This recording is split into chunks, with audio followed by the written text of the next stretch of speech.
So we talked about diet, vitamin supplementation, getting our vitamins in our whole foods, which are very important for our mental health. Something that's also very important for mental health is exercise. So sometimes we think of exercise as something that we need to do to lose weight.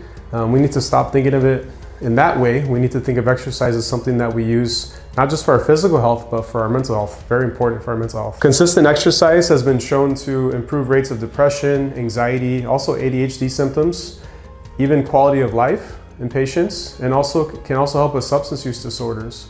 So such as those that consume too much alcohol, opioids, things like that. Exercise can help in those aspects.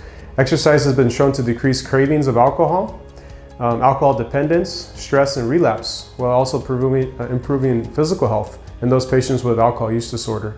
Something that we look at to kind of measure our fitness, our overall wellness, is something called VO2 max, something that you might have heard about. So VO2 max is the maximum amount of oxygen your body can utilize during intense exercise. So a lot of different studies will look at VO2 max. The higher VO2 max, actually a lot of times the longer that you're gonna live, and the more able you are to kind of consume oxygen during exercise. So usually the higher VO2 max, the more fit an individual is. So somebody that is such as pro triathletes, pro Tour de France riders, pro marathon runners, they have really, really high VO2 maxes, 70s, 80s, I believe sometimes in the 90s. So that correlates with their very good aerobic fitness. So something that obviously us as non-pro athletes, we can have our VO2 max in the 40s and 50s, which is very good for most people. Depends on the age group. And that's going to lead to less depressive symptoms and actually a longer, more fulfilling life. So something that's also important to think about, a lot of people are busy, with kids, with work, multiple jobs. So it's very hard sometimes to get the exercise in during the week. There was a study that was done 2 years ago that looked at something called weekend warriors. So weekend warriors are people that they didn't do much exercise during the week because they're pretty busy. So most of the exercise they did was going to be on the weekends.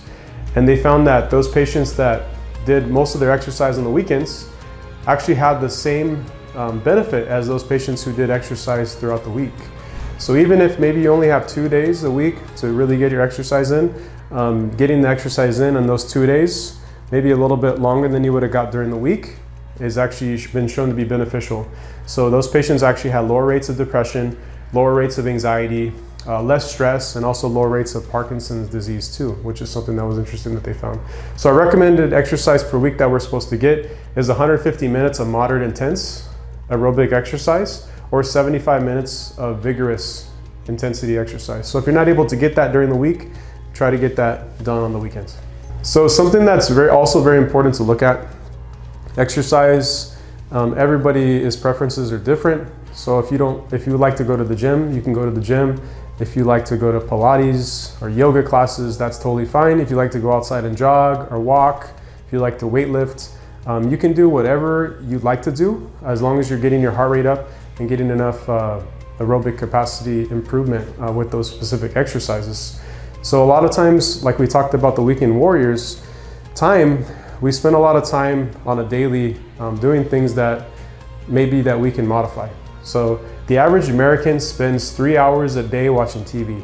So something to think about. Maybe instead of watching 3 hours a day of TV, maybe we can decrease that a little bit, get a little bit of exercise during that time. And also something that's even more striking, the average American spends 7 hours and 3 minutes per day on specific devices. So that's maybe phones, computers, iPads, those types of things. So you spend up to almost, maybe if you work 8 hours and you spend 7 hours on the screen, so that's going to take up a lot of your day. So if we can modify some of that and actually get outside, go for a walk, maybe go to the gym for 30 minutes, maybe an hour, those are things that we can change. And everybody's situation is different. You just have to look at your specific situation, your time. And like I said, there's also the weekend warrior thing that you can do. Get most of your exercise in on the weekend. Cost is also a big thing. The prices of things have been going up and up and up. So it's very important to always think about costs. Just remember that exercise doesn't have to cost anything. We can go outside, we can go for a walk, we can do body weight exercises, There's different free programs you can find online on YouTube, on different social media sites. There's different workouts that you can find. You can do Pilates, you can do yoga in your house without paying anything. So there is ways to get exercise in for free, so it's not always going to cost you anything. And there's also different exercise gym memberships that you can find. You know, there's a specific company that charges $10 a month. That's always a possibility. Or other ones locally, maybe $30, $40 a month, which is not too bad. So you just have to look at your specific situation and see what you can afford. One thing that's also very important to remember, they did a study that looked at the amount of steps that you took per day. So a lot of times we've been hearing for years that you need to get at least 10,000 steps a day. They actually found within this study that if we got at least 7,000 steps a day, that actually decreased our rates of anxiety, rates of depression, rates of other metabolic disorders and medical problems. So getting at least 7,000 steps a day, it looks like that's about the lowest that we should be going, which the average American gets less than 4,000 steps a day. So we should be getting at least 7,000 steps a day, more if you can. Also, healthier foods sometimes can be more expensive than non-healthy foods. I would look at the prices, because a lot of times fast food is very expensive. So if you can shop and find deals, you can make easy meals for cheap that your family can enjoy.